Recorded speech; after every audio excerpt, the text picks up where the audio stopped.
know we have a couple of people still grabbing food, but we also have a importantly packed lunch and learn today, and so we want to be respectful of time and make sure we're able to get through the quality content today.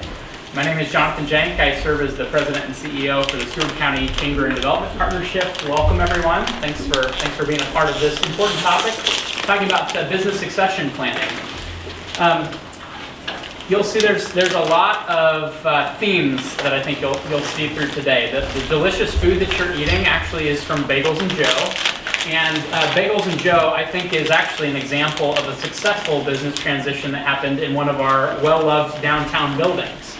JD's Coffee Shop was there for a number of years, and we had the owners of that choose to retire and to transition into retirement.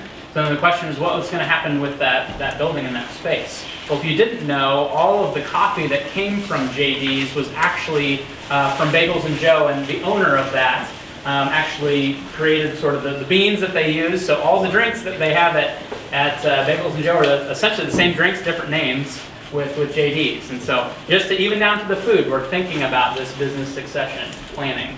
I'll also say in our role with the Chamber, I think Carla was conversation number 5 that I had in a very short period of time. Usually when I hear something once, I think, obviously we want to pay attention to it. When it gets 2 times or more, you think this is probably a theme we need to pay attention to. And so what we're acknowledging, though, is this is not just a Seward County issue, of course, when we're thinking about succession planning, and it's not just even an individual business to business. We think about this from a community planning standpoint. We think about this from larger organizations when you're thinking about putting key positions or filling key positions as people move towards retirement. So I think there's a lot of things for all of us to think about as part of that theme today. So with that, as part of the introduction, though, we have 2 wonderful speakers that are going to be sharing with us today. And, of course, one of them is our very own Carla Ketner, formerly of Chapters, Books, and Gifts. And she has a really important story to share. We're grateful for her willingness to share that story and her transition from a longtime business owner in the historic downtown district, transitioning to a new owner in Kelly Limbach. And so Carla will share that. We also had on the flyer, we had talked about potentially having someone from a legal background standpoint. We ended up having that conversation around, because as I think about, when I work with entrepreneurs, I talk about building the business team, and I think I see some advisors and other accountants here. Building your business team is so critical.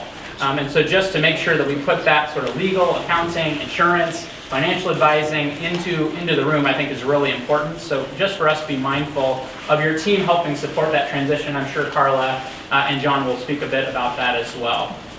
But, and so we're grateful for Carla sharing her story. We also have John Fulwider with us today, has been a longtime professional colleague of mine out of the Lincoln area. And he's done some work here with different businesses, Montag Manufacturing being one of them. Here locally speaking, he's also been a mentor for us with our Concordia Catalyst competition. We have mentor nights to help young people start, kind of work through business plans, come up with their business ideas, pitch that for cash and prizes. So we're grateful for him being a part of that as well.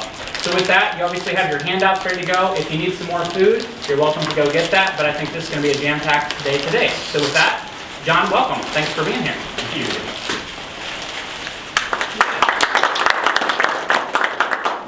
Thanks. Good morning. Thank you for welcoming me to Seward. Carl started his software company from nothing and then sold it to a huge international company. And now he's helping his wife grow her own software company that she started. Alan sold his medical practice to private equity. Now, private equity gets a bad rap in the press, but Alan could not be happier with the outcome. He no longer has to own and manage the company, his medical practice. He just gets to be a doctor. And he's pleased as punch by that outcome. Jim's business took a hit that it just could not recover from. There was no way to bring it back. Fortunately, he was able to sell it for a decent amount to an individual buyer, and now Jim is thriving as the founder of a one-person business. Terry still owns the company that she founded. She works only as the chairwoman of the board, while a professional executive team runs the day-to-day of the company for her. Scott also exited day-to-day management of his company, and he then started a holding company that buys and creates businesses. And those businesses it buys and creates are either the best supplier for or the best customer for the first company, which is growing and thriving under the professional executive team management that he employs. So there's a common theme tying together these business owner clients of mine, their stories. They all planned their exits from their companies, and they worked deliberately over several years to get their businesses ready to thrive under new management. Let's talk about exit planning. National statistics show that most business owners put off exit planning. It's too far removed from the 136 fires that you're putting out every single day in business. It involves thinking about maybe your disability, your death, your retirement, exit planning. It's not urgent and it's unpleasant. Why the heck would anybody come and listen to a talk about it? Well, reason one, avoiding disaster. The typical business owner, stats show, has 80 to 90% of their net worth tied up in their business. And only about 5% of those business owners could sell their businesses today if they tried. That's because most businesses aren't sellable at present without a bunch of prep work, a bunch of exit planning. If something happens to you while your business isn't sellable, it'll be a disaster. Not just for your family, but for all the people that you care about. Your employees, your customers, your suppliers, and this Seward County community that we all love. Enough with the negative, let's talk about the positive. Reason two to talk about exit planning is that it's a gigantic opportunity for growing your business. Today you're going to learn that exit planning is just good business strategy. Every single thing you do to make your business more sellable, exitable tomorrow, also increases its profit and cash flow, grows its revenue sustainably, and makes it easier and more fun to run today. Today, I'm going to show you 5 steps to get started avoiding disaster and seizing that opportunity. We're going to go fast this morning and this afternoon, and we're going to try to do our best to weave in your questions while maintaining confidentiality. Look, exit planning is a sensitive topic because you don't want to spook your employees. You don't want to spook your customers with word getting out that you might not be there tomorrow. So here's what we're going to do. Each of you, please take 2 of the index cards that are in front of you and the pen that's in front of you.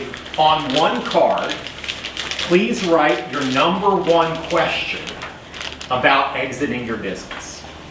On the other card, write your number 1 fear about exiting your business. So 1 question, 1 fear, and then in a moment while Carla is telling her success story about exiting Chapter's books, I will write all the questions and all the fears up here on flip chart sheets so that we have them as a reference as we go along during our workshop today. And I think you will see as a result that no matter what questions or fears you have about exiting your business, you are not alone. You've got peer business owners right here in this room wondering the same things. I hope that you'll look around and see your fellow business owners as a resource to plan your exit. As Jonathan so ably indicated, exit planning is a team sport. It takes a world-class team of financial advisors, business brokers and investment bankers, business growth advisors, accountants, attorneys, and fellow business owners. Exit planning is a team sport. What better teammates than people who love Seward County as much as you do? All right, are we ready to dive in? 5 steps. Step 1 is to set a goal of creating an immortal company. An immortal company is attractive to your customers. I bet you've got number 1 dialed in. An immortal company number 2 is attractive to potential buyers. If you're like 95% of business owners, you think you've got number 2 as well. And I'm sorry, please don't run me out of town on a rail. You're almost certainly wrong that your business today would be attractive to potential buyers. No worries, we're going to fix that right up with our workshop today. You probably haven't thought much about number 3. An immortal company is ready to be transitioned to new owners and or managers. No worries, neither have most business owners. Good news, you can fix that too. Why bother? It's because you care. You care deeply about your employees, your customers, your suppliers, this Seward County community. When you create an immortal company, all 4 continue growing and thriving after you've exited the company. Your legacy doesn't just live on, it gets bigger and better. Carla Ketner achieved that for Chapters Books by finding a purchaser who wanted to continue her Main Street legacy. Carla, will you take about 10 minutes to tell us how you found the right buyer and take a question or 2 if there's time? And then while Carla's making her way up here, please make sure that you have started to turn in, pass around your fears and questions about exit planning. I'll make a circuit of the room and grab them, and then I'll write them while Carla talks. Okay, Carla, take it away. That's what I'm thinking. Sir. Thank you. My questions. Big step. Thank you. I did not expect to have such a big audience today, but thanks for coming. As John said, I'm Carla Ketner, and I still, when people ask me what I do, I still want to say I own the bookstore because I haven't quite figured out what to say instead of that, and because for 20 years that's what I did and kind of who I was. I owned the bookstore in Seward, and that's kind of a cool thing to say to people instead of, well, I used to have a business and I sold it and I'm still trying to figure out what comes next. So that's kind of where I am right now. John asked me and Jonathan to talk about a successful succession plan and business transfer. Honestly, I'm only 6 weeks out from this deal, and so far it feels successful, but still every morning I kind of wake up thinking, what if Kelly changes her mind and tells me she doesn't want the store, and then I'm back in there. So I think it's a successful transition, and I'm very hopeful that it is. But I guess I still worry every day that it's not, and then I'm going to have to go back to what I was doing before. But I will set that aside and talk about the positive things here. When I opened Chapters 20 years ago, I had no idea if it was going to work or not. I did a business plan and a market survey and all that stuff you're supposed to do.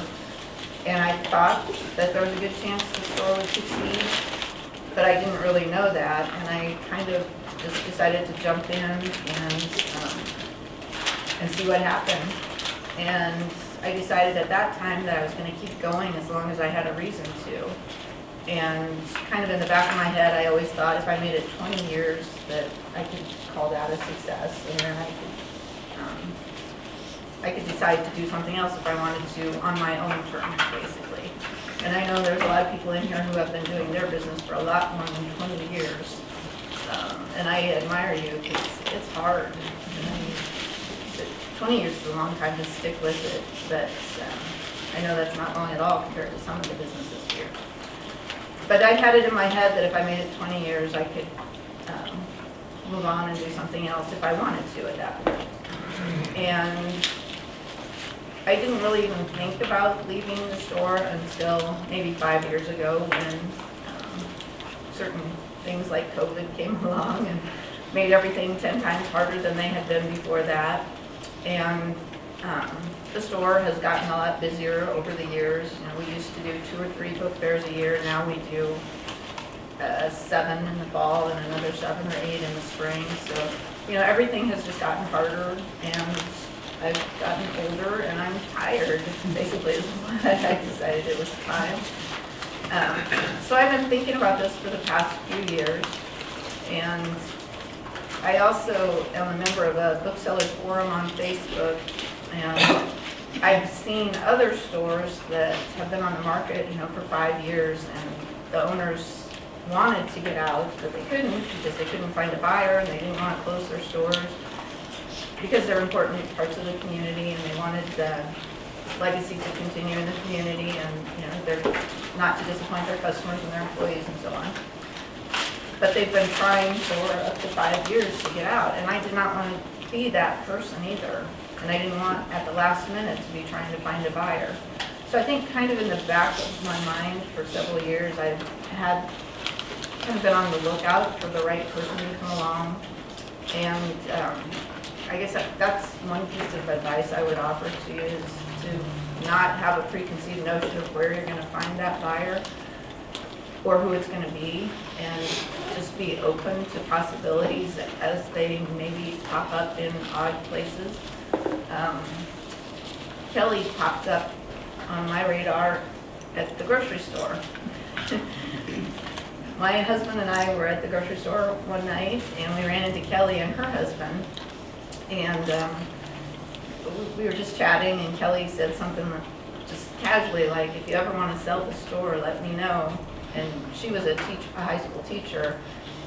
I didn't know when she said that whether she was just having a bad day and it was a laugh-off moment or if she was serious. And it's funny, later, like just a few weeks ago, I talked to her about that night again, and when we left the store, my husband said, was she serious? And I said, well, probably not, but I'm not going to forget that comment. And she said that her husband, when she walked out the door, said, I think you just bought a bookstore. So both of us, you know, didn't really follow up on that for about 1.5 years. And then it was getting to be about 18 months ago, and I was really seriously starting to think about selling the store. And I got back to that comment, and I almost decided, you know, just blow that off and let it go. But then I thought, if I don't say something to Kelly and she was serious, I will regret that forever. Because I think even then I knew she would be a good person to take on the store. So I called her and asked her about it, and she was surprised, but she wanted to think about it and consider it, talk to her family and stuff. She talked about it, thought about it for a while, and decided that she was interested. And she was interested enough that even though we didn't have anything down on paper yet, she resigned from her teaching position at the end of last school year and came to work at the bookstore for 6 months while we talked about the transition and, you know, worked out the contracts and all that stuff. So she worked for me for 6 months, and then as of January 1st, she took over as the official owner. I forgot what I'm supposed to be telling you exactly here.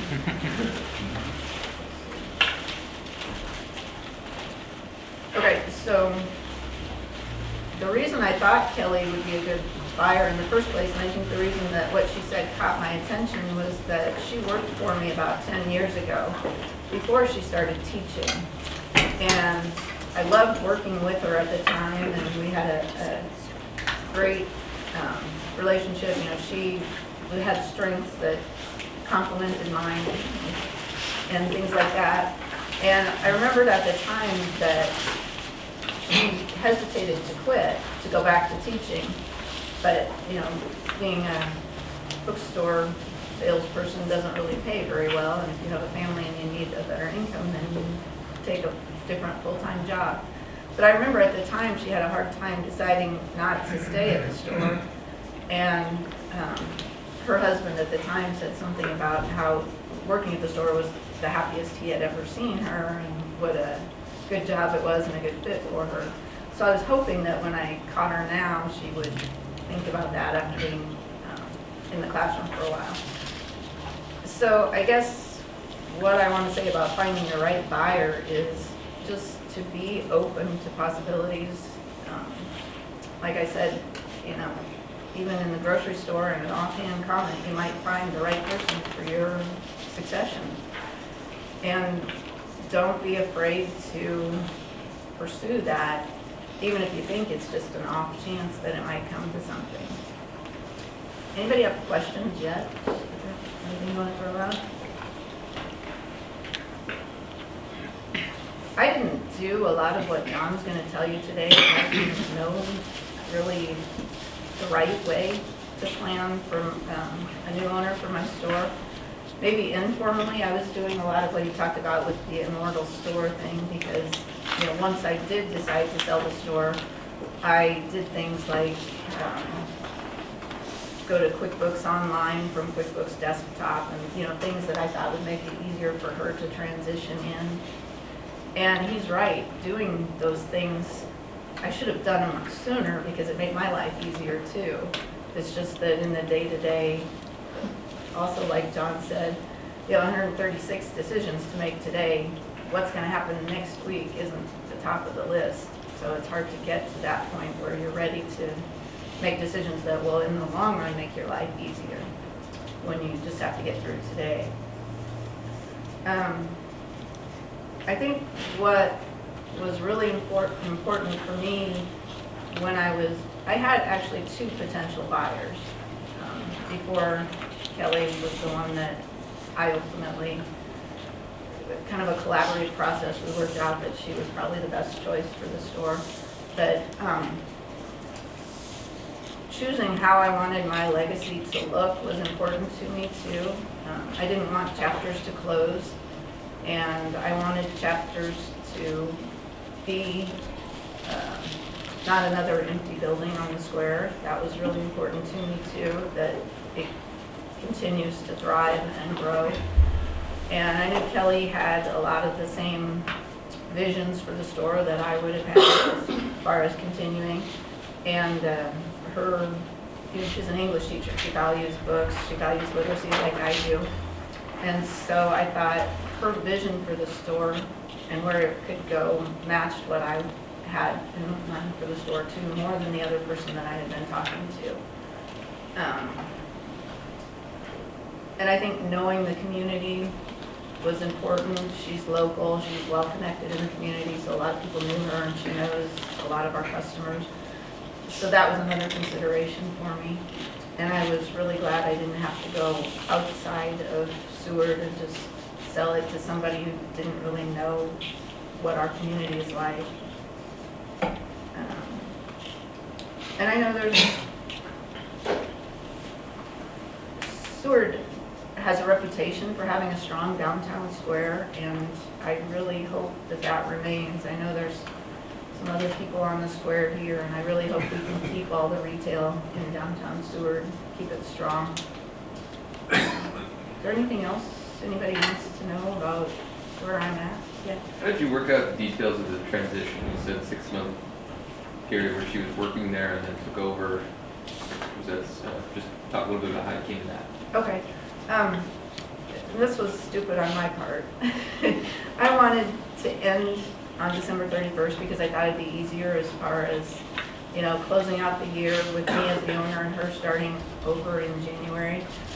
For anybody in retail, do not do that because there's so much going on in December with your retail that you don't have time to do inventory and you don't have time to close out all your books and stuff before the first of the year. So what we did was we took December 31st, January 1st, and January 2nd, closed the store, and did as much of that stuff as we could on those 3 days. And then we signed all the papers and everything with the understanding that there are still things that we're working out now. And, you know, I thought, okay, by the end of January, we'll have it all. We're still figuring out, you know, I'm getting bills from invoices from our vendors that she is supposed to be getting. She's getting invoices that I'm supposed to be getting, and all of our accounts, which when I started this whole process, I called who I thought were experts, and they said, oh yeah, she can just take over your EIN and your tax exempt number and your vendors, and that doesn't work that way. So we had to get her all new numbers, which meant we had to get all new accounts with all of our vendors and close out all my accounts. And it was much more complicated than I had been told it was going to be. It's doable, and we're doing it, and it's fine, but it's just more complicated. Everything's always more complicated than you think it's going to be. But the reason we started her in June is that she was teaching up until May. I think it would have been nice if she'd had an entire year to see the whole, how things work. But then on the other hand, then I was paying her for a whole year.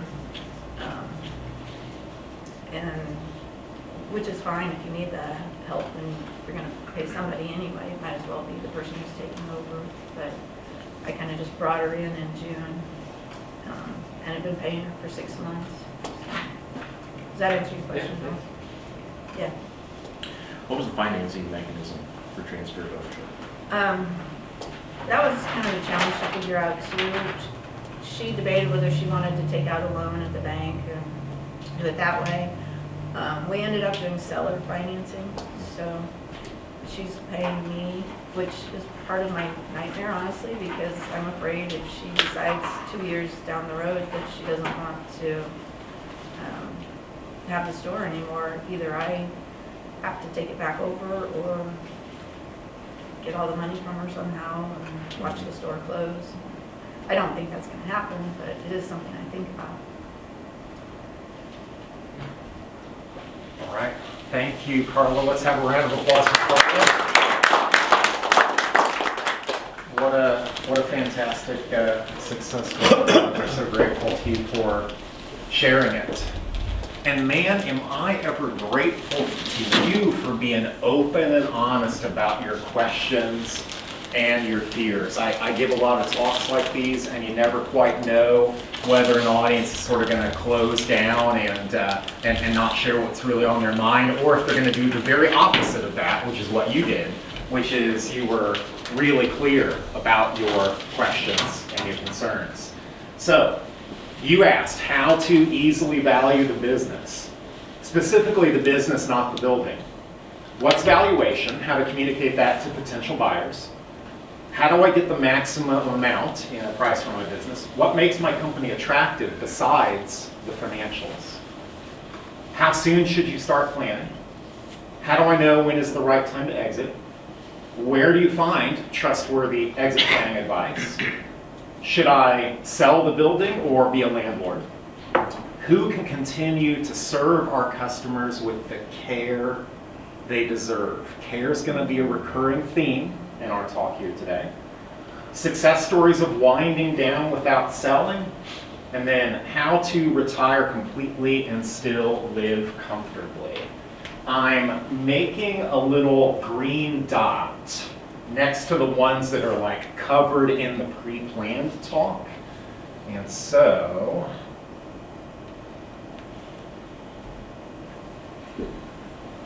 yep, I've got them marked, the green ones. Okay. And this one's going to be covered too. All right. Let's look at your fears. Number one, fears you had about exit planning. Here's the theme again. Will someone take good care of my customer? Not being able to sell, another way of wording that was, what if I'm unable to find a buyer? Is my business relevant anymore? To the person who's feeling that in this room, gosh, I'm sorry, that sounds like a hard thing to be thinking through. Letting down the Seward community. Again, care about the company, care about the purpose of the company. Will my company lose its main purpose with a new owner, with new management? How do I get enough value to provide for my family? What if the deal falls through at the last minute? Losing customers and employees if they know I want to sell. Am I ready to exit? And again, my thoughts are with you if you're the one who wrote my untimely demise, ruining the sale. So, we're going to have a partnership here where you hold me accountable to making sure that we get these questions answered and these fears addressed. As I'm speeding through the material, I may forget something. When I do, please raise your hand and say, hey John, I needed that question answered. Make sure we get to it. It's not gonna throw me off. All right, so step one was setting one goal. That's creating an immortal company. We're now turning to step two in your agendas. Step two is driving in 2 lanes simultaneously, business improvement and life improvement. Always be improving your business. Always be improving your life. Friends, I've worked with more than 40 business owners, helping them grow their business. And so I know from riding alongside them that you business owners in this room have created tremendous value for too many customers. You've signed too many personal guarantees. You've taken too many risks, and you've lost too much sleep to settle for anything less than a great business and a great life. Today, I'm going to show you a growth system that gives you both. On the business side, it improves your profit and cash flow. It grows your revenue sustainably, and it increases the sale value of your business. And all of those things, as they happen, have the happy side effect of making your business easier and more fun to run, which in turn improves your life. When you improve your business, you improve your life. When you improve your life, you improve your business. Step two, always be improving both. Step three is 3 plans to clear 3 gaps. And so your exit plan is actually 3 plans. It's a financial plan, a personal plan, and a business plan. Your financial plan identifies how much money you need post-exit in order to fund the lifestyle that you want. Your personal plan identifies something meaningful that you'll do with your time when you're no longer managing your business. And then finally, your business plan identifies how much you need to grow your profit and the value of your business so you can sell it for the price your financial plan says that you need. So please, if you would, pull out the worksheet titled Starting Your Financial, Personal, and Business Plans. This worksheet starts your exit planning process at a very basic level. There's much more to it than this, but don't let that stop you, because starting is the most important step, and you're about to start. So we're going to begin by identifying how much money you need to fund the lifestyle that you want. I consider it a non-negotiable that your lifestyle must at least remain the same after you exit your business, if not improve. So please, on your worksheet, write down how much you spend per month on your lifestyle. We are not turning these worksheets in not turning them in, not showing them to anybody. What happens in the Seward County Memorial Library stays in the Seward County Memorial Library. Try not to look at your neighbor's worksheet. All right. Now, friends, getting a high price when you sell your business is a good step toward securing your financial independence. It's a good step. And getting the highest price has never been the only consideration of any business owner I've ever talked to. Every business owner I've worked with has had a number of non-financial values that are also important to them, in addition to price, securing their financial independence. So now take a look at your worksheet again. Please look at the checklist and choose the non-financial values you want to protect when you exit your business. When you exit by exiting day-to-day management of it, or whether you exit by selling it.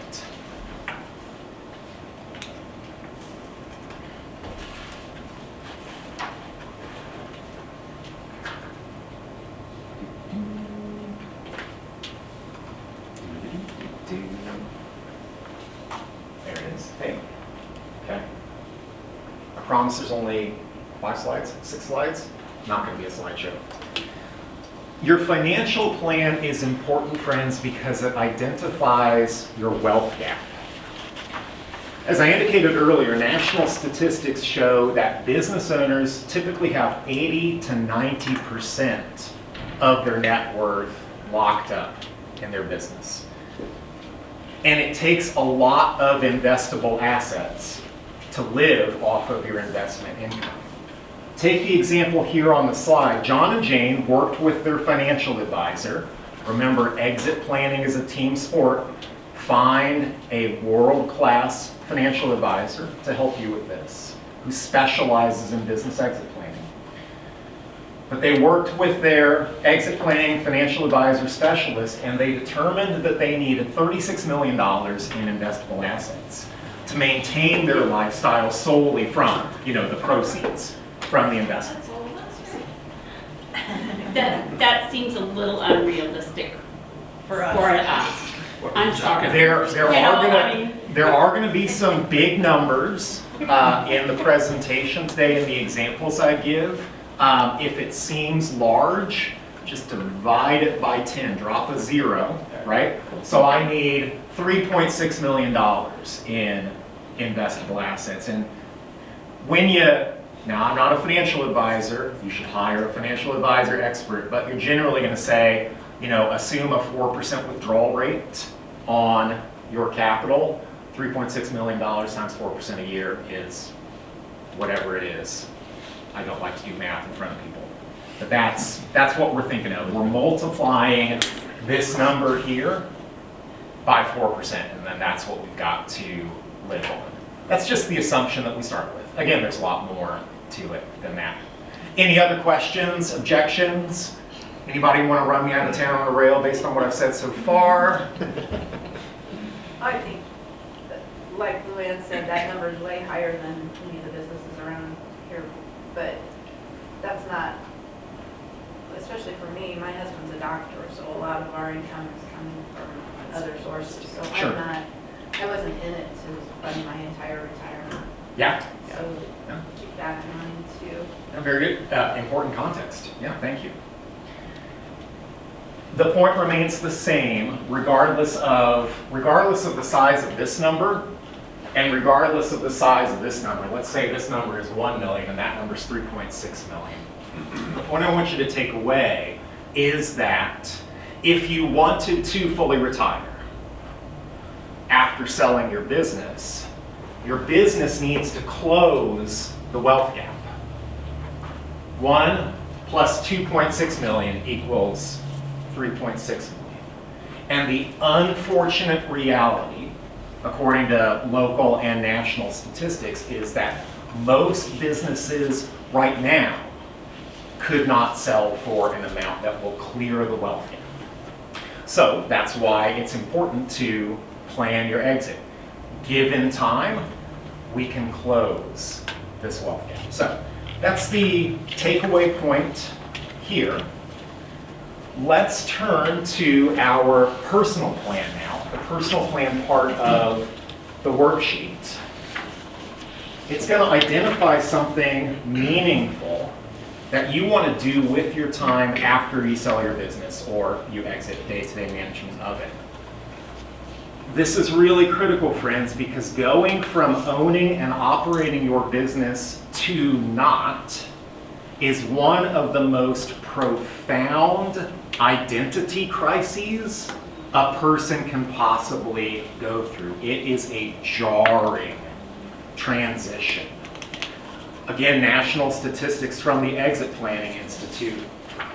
Scary, man. 75% of business owners profoundly regret their decision to sell their business 1 year hence. The reason being they didn't have a plan for what they were going to do to bring meaning to their life post-business. They thought that going from working 80 hours a week to 0, and from going from 0 days of vacation to 365 would be fantastic. And then they discovered, yeah, there's only so much golf or pickleball I can play. So let's fill in the next section of our worksheets. Take a look at the checklist and select what you'd like to do with your time after you sell or after you exit day-to-day management of your company and keep it. Take a quick note there.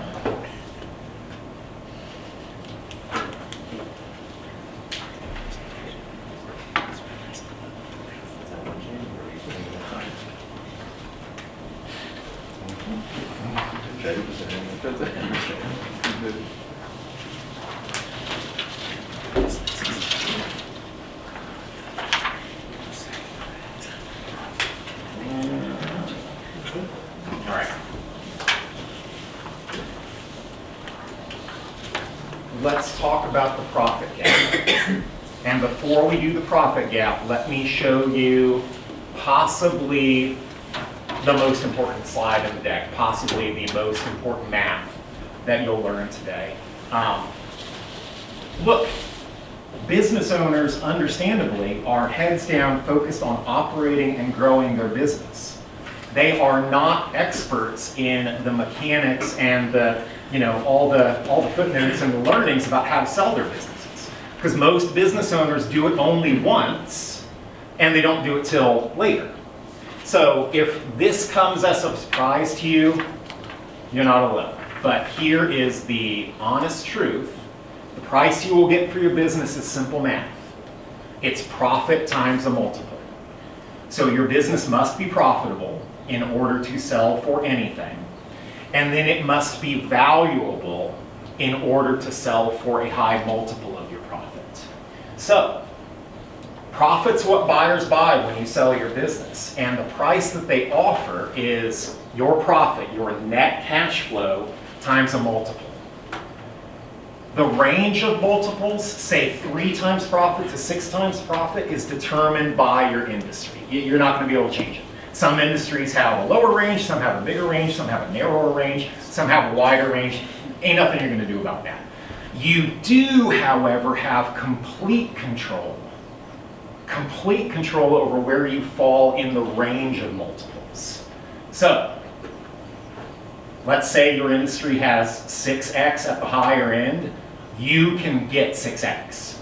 You have control over getting a 6x instead of a 5 or a 4 or a 3. And I'll show you how you're going to do that. A challenge is that most businesses have a profit gap. So the number that they're going to multiply by is low. And that's because, again, heads down, focusing on running and operating your business, you're looking inside and you're not looking out. And you're not seeing what best-in-class businesses in your industry are making in terms of their net profit. Unfortunately, buyers are looking at that, right? they're looking at best in class profit. They've got a whole bunch of different businesses that they could buy. And they're saying, well, geez, you know, why would I buy a business that's only generating 7.5% profit when I could buy one that's generating 12.6% of profit? Because buyers are buying future cash flow. That's what they're buying. They're buying future streams of cash. And so you want your future stream of cash to be high. One thing that you can start doing to increase the sale price you get for your business right now is simply look out at best-in-class profit margins and start working toward those. And the value of that can be high right now, right? It's improving your business right now because every year that you have best-in-class versus that low profit, you're sending $1.7 million in cash to your bottom line. Or, let's divide it by 10, $170,000, right? It's still real money. If you're closing your profit gap now, it makes things better for you now, and then it makes things better at the deal table. Questions so far? Was there a question? No? No? Okay. Good deal. How do you know which of those categories you fall into? Well, you would know your own net profit figure from your financial documents. Okay. And then you would know what best in class is. Honestly, you can simply Google it, profit for my industry, and then that'll give you a rough thing. And then what you do is you join an industry peer group or a mastermind, and you ask fellow business owners in non-competing geographies.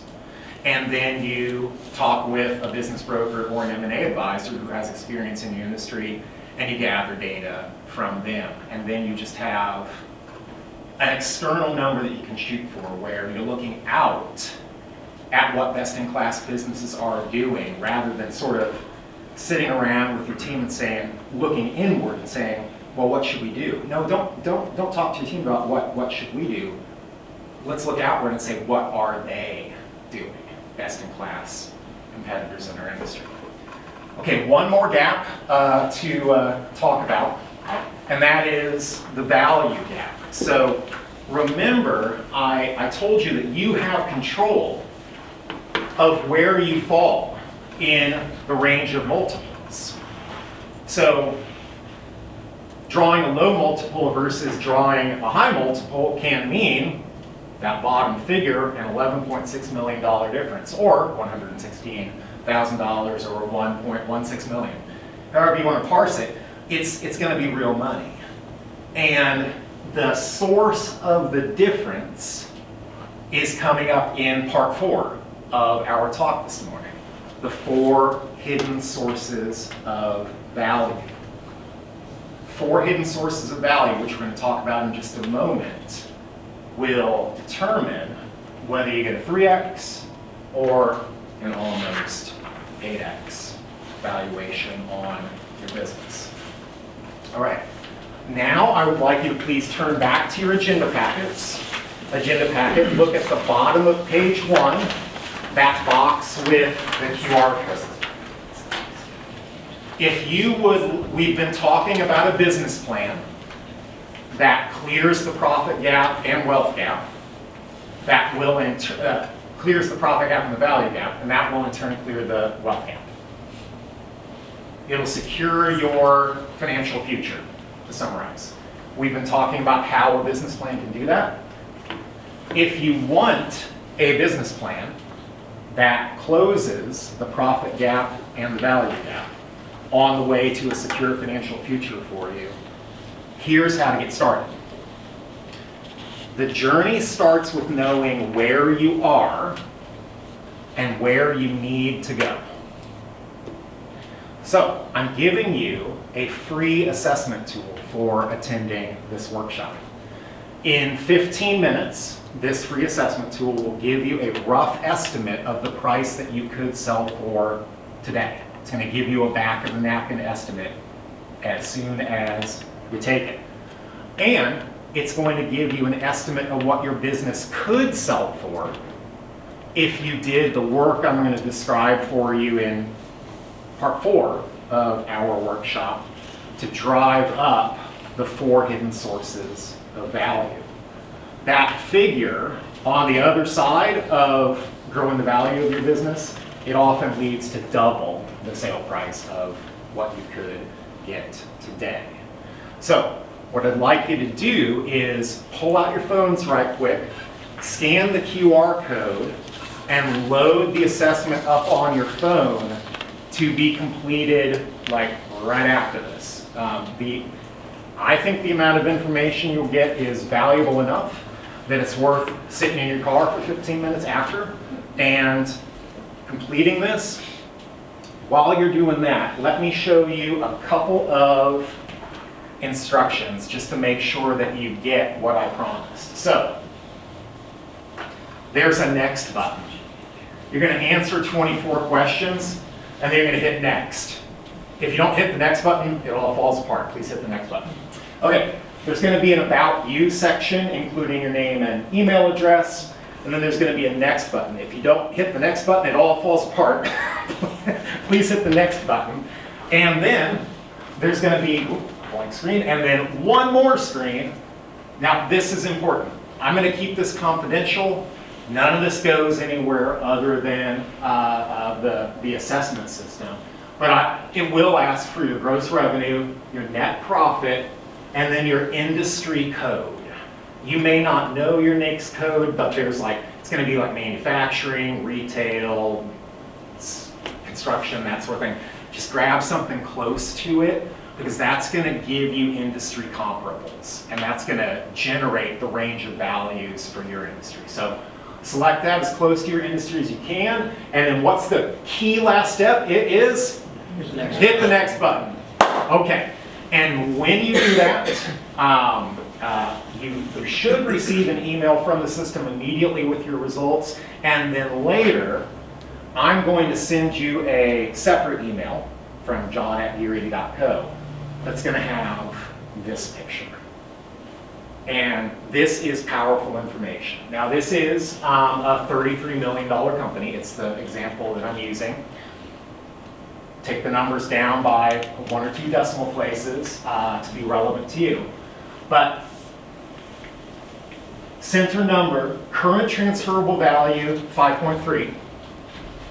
Transferable value when we work on the 4 hidden sources of value, 9 million. Value gap, 3.7. And so the value gap, that's the what's in it for me. Like, why would I want to go through this effort? And it's not easy. It's going to take potentially years to achieve this, but why would I want to do it? That number is why. And so you'll get the what's in it for me number from the assessment. Questions, comments about the importance of hitting the next button? Okay. Awesome. Good. All right. Let's talk about step 4 in our agenda. Step 4. Here it's important to look again at the agenda packet. I'm not going to read all this to you, don't worry, but it's helpful to have it in front of you. Okay. The 4 hidden sources of business value. So 80%, there was a question in here. It's like I slipped somebody a $100 bill to have them ask what makes my company attractive besides the financials. I did not actually slip somebody a $100 bill to get them to ask that question, but that is the question that this section answers. Only 20% of your company's value is found in the financials. So, what makes my company attractive besides the financials? Well, it's the 4 hidden sources of business value. These 4 hidden sources of business value are what move you from 3x to 6x. So more human capital, social capital, structural capital, customer capital is 6x. Less of those is 3x. All right. Human capital is how your people's talents stack up against best-in-class competitors. and how likely they are to stay after your exit. Social capital is the strength of your culture and the value of your brand compared with best-in-class competitors. Structural capital is how smoothly your processes and systems run your business, and the value of your intellectual property compared with best-in-class competitors. And then customer capital is the strength of your relationships with your customers compared with best-in-class competitors. Ideally, it's hard for your customers to leave you, and you're not dependent on a small number of them. Okay, so how do we go about, if we wanted to, how would we go about increasing customer, social, structural, and human capital? How would we do that? Well, here's the cool thing about the assessment you're going to take from your car or a locally owned coffee shop or restaurant right after this talk. The answers are in the assessment. So when you take the 24-question assessment, you're going to be asked, do you have an effective senior leadership team that runs the business smoothly in your absence? Do you have productive and loyal people? Do you have a reliable system for hiring and training your people? And so on. All of these bullet points you see, it'll ask you, do you have all these? Friends, the plan is in the question. The business plan is take these 24 questions from a no, if it is no, or a maybe, to a yes, right? That is the high-level plan. So by taking the assessment, you get a high-level bullet-pointed plan. And you get the opportunity to look out rather than look in. As I indicated earlier, I've worked with 40 business owners and their teams, helping them grow their business. And one of the recurring challenges was, they're so heads down, kind of inwardly focused, that they're sitting around in a circle asking, what should we do this year to grow the business? I'm like, no, that's not the right question. The right question is, what are best-in-class competitors in our industry? What are they doing? Right? Let's adapt that to our context and do that.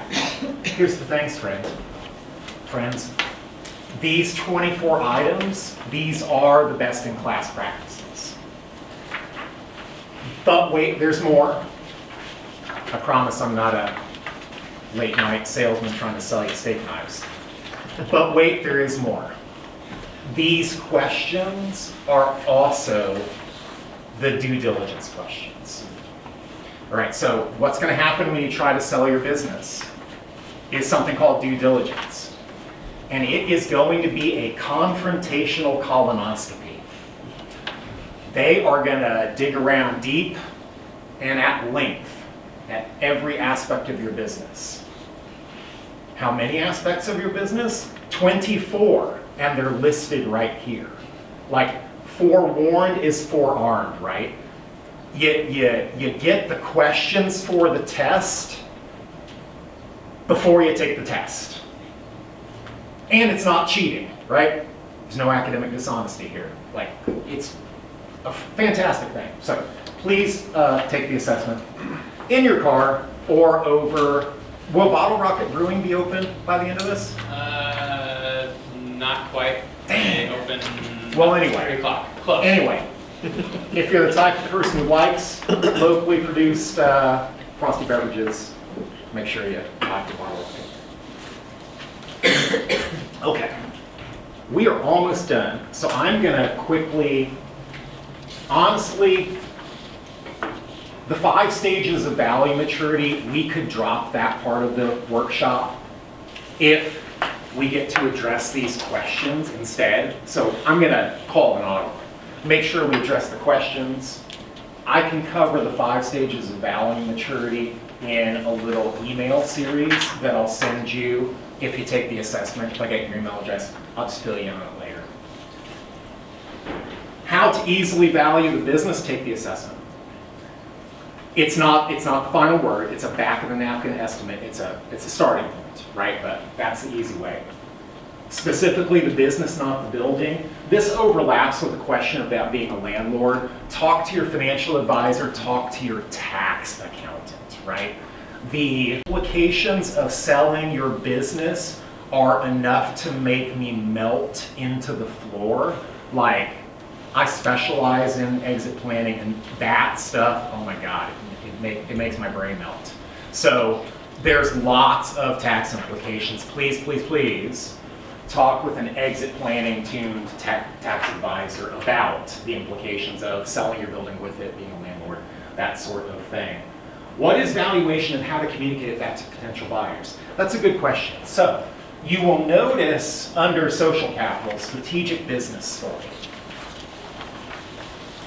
One thing that you will do as part of selling your business is you'll come up with a sell sheet about your business. Telling the story of the past and telling a little bit about the potential you see for the future of the company, right?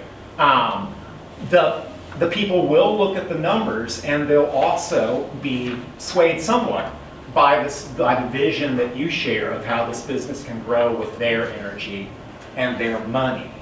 And so that is how you communicate the valuation to potential buyers. How do I get the maximum amount? Increase your profit, increase your multiple. And there's more. Private equity and strategic buyers are two types of buyers that will typically give you the highest offer. A financial buyer, and then inside selling options, which are, let me reference. Okay. Let's take a quick look at page 3. Okay. Outside options, selling to private equity, selling to strategic buyer will typically give you the most. Selling to a financial buyer, less so. Selling internally, less so still. I covered all of this in like little 30-minute bite-sized episodes in a 14-part webinar series. So the QR code is here, the URL is there. For more on the relative size of offers that you'll get from various types of buyers, see the webinar series. The cool thing for you is I did it live, and a whole bunch of people listened live at 1x speed. You get to play it at 1.5x or 2x speed. Isn't it? It's faster. You'll love it. You can do it while you're driving. All right. What makes my how soon should you start planning? The best time to plant a tree was 20 years ago. The second best time to plant a tree is today. I heard a conversation that there's somebody in the room who would like to exit in less than a year. We gotcha. We can work toward an exit that is not fire sale price. You're not going to get the maximum value for your business that you would have if you were able to work on the 4 hidden sources of value. But a year is enough. I prefer 3 to 5 years. 3 to 5 years is comfortable for executing a business growth process that I have to drive up your 4 capitals and drive up to an industry-leading multiple. 5 years is even better. So 1, we gotcha. 3 would be better. 5 would be ideal. How do I know when is the right time to exit? Oh man, that's rough. I mean, your exit could happen involuntarily at any time. We've got some insurance agents in the room, right? We've got some financial advisors. They have talked to you about the 5 deadly Ds. Death, divorce, disagreement, dismemberment, stress. Help me out, what is that? Disability. Disability, yes. So look, the good Lord doesn't promise us tomorrow. We've got like today, right now. And so how do I know when it's time to exit? Man, make your business sellable right now as I indicated earlier, and you control for the 5 Ds, you give yourself flexibility and confidence and freedom to turn down maybe a low ball offer that might come in, and you're constantly increasing the value of your business to where you can sell it for more later. And, but wait, there's more. There's one more thing. Often, when you work through the growth drive process that I'm probably not going to have time to explain, but I can tell you about later. It's this thing here.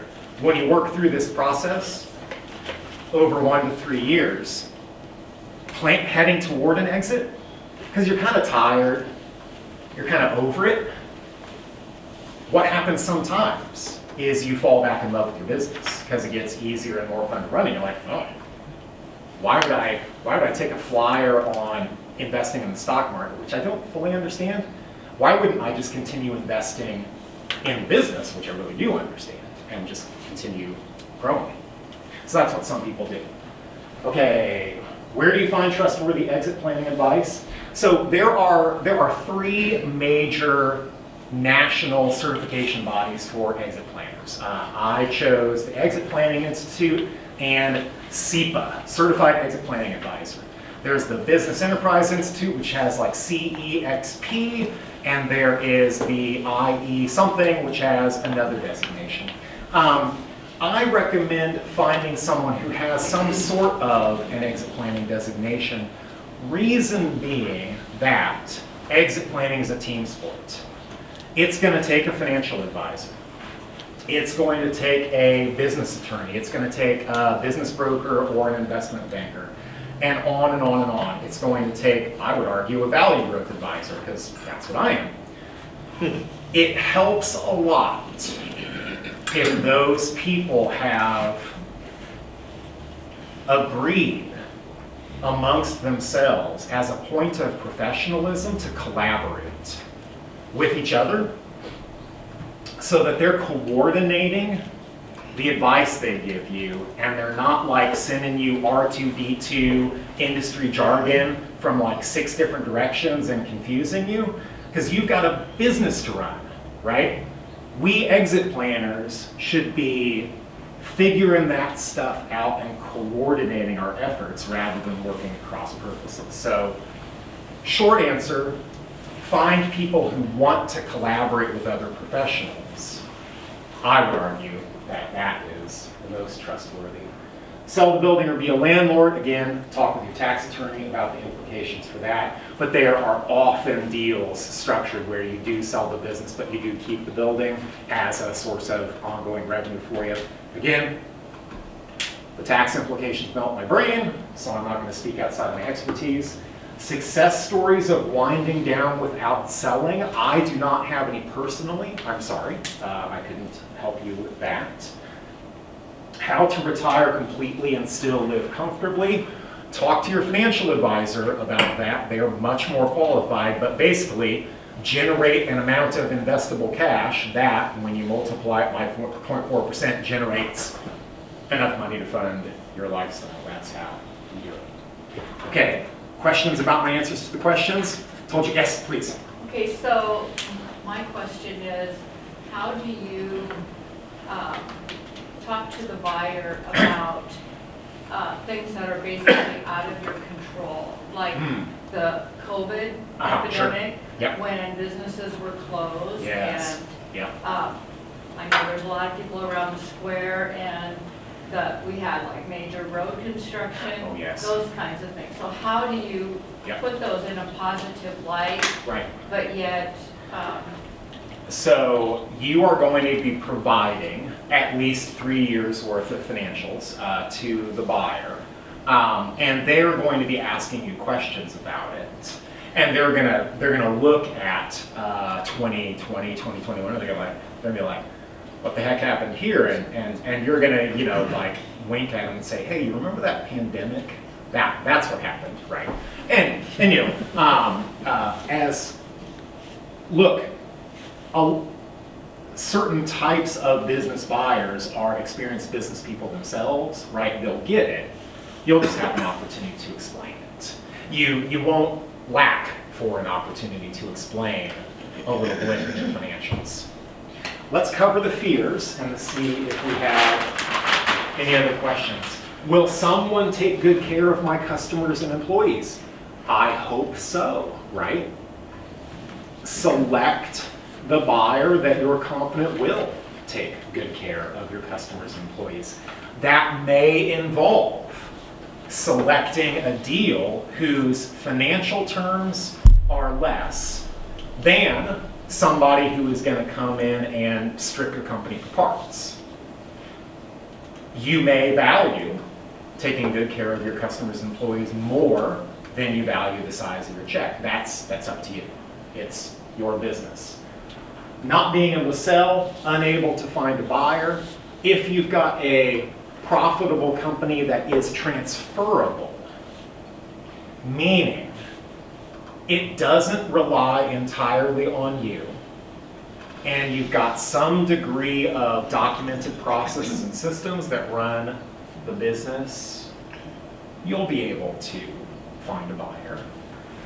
You're probably going to need to engage some professional help in the form of a business broker on the smaller end of the scale, in the form of an investment banker on the higher end of the scale. They are well worth the commission that you will pay them because, one, if your business is a little shaky, they can help you go from an offer of 0 to something, which is something and worth the money. And if your business is fairly successful, they can help you pump up the price, shop it around, auction it off, and get you your choice of prices and terms. Somebody's going to take good care of your, ooh, I really need to speed up here. Is my business relevant anymore? Oh gosh, man. That's the risk of business ownership, right? I didn't have time to talk much about the third column of exit options, keep it. So here's the thing. A lot of the people I work with, they choose to make their business sellable just so they have options and protect their family. But they decide to keep it because a profitable cash flowing business outperforms securities investments a lot of the time. And like I say, you understand the business. Why wouldn't you just keep investing in it? But business has risks. Buggy whip manufacturers, no longer relevant. Film camera manufacturers, no longer relevant except in tiny niches. So that's a danger. Man, letting down the Seward community. Thank you for worrying about that. We love Seward. I'm going to wrap up my talk with a process by which I show you that you can care for your community in a way that will delight Seward. So let me close on that, if I could. We're going to go to the back. And we're going to close with a checklist. So, exiting your business in a way that will make the Seward community proud starts with caring. Every business owner I've ever worked with has cared deeply about their employees, their customers, their suppliers, and their community. And they care deeply about their company, about their financial security of their family. So in order to take great care of your family by unlocking the value of your business and to take care of Seward, well, you gotta care. It's a 4-step process that is in the checklist there. First, commit to creating an immortal company. Next, assess where you and your business are going. Find courage because it will likely take some reorganizing of your business to maximize its value.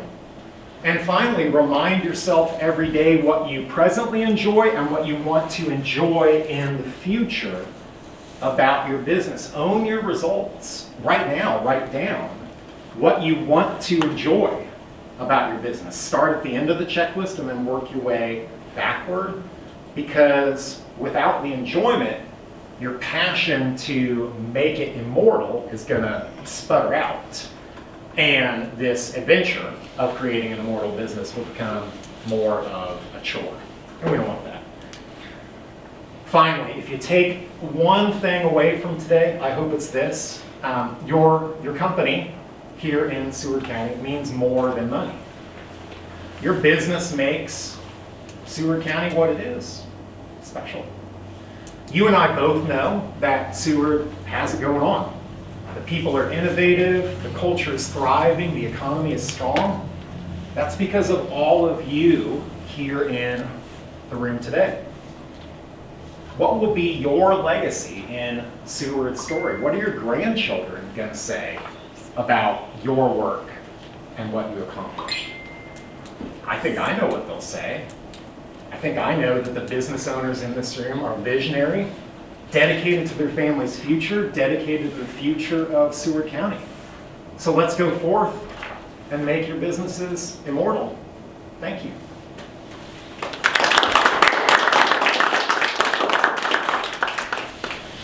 Thank you, John. I want to be respectful of people's time, and if there are questions, I think, John, you're going to stick around for a bit to answer any questions, but really appreciate the investment of time to spend on this important topic. Feel free to engage us at the chamber if we can be helpful in any way as you move forward. So with that, enjoy your weekend ahead.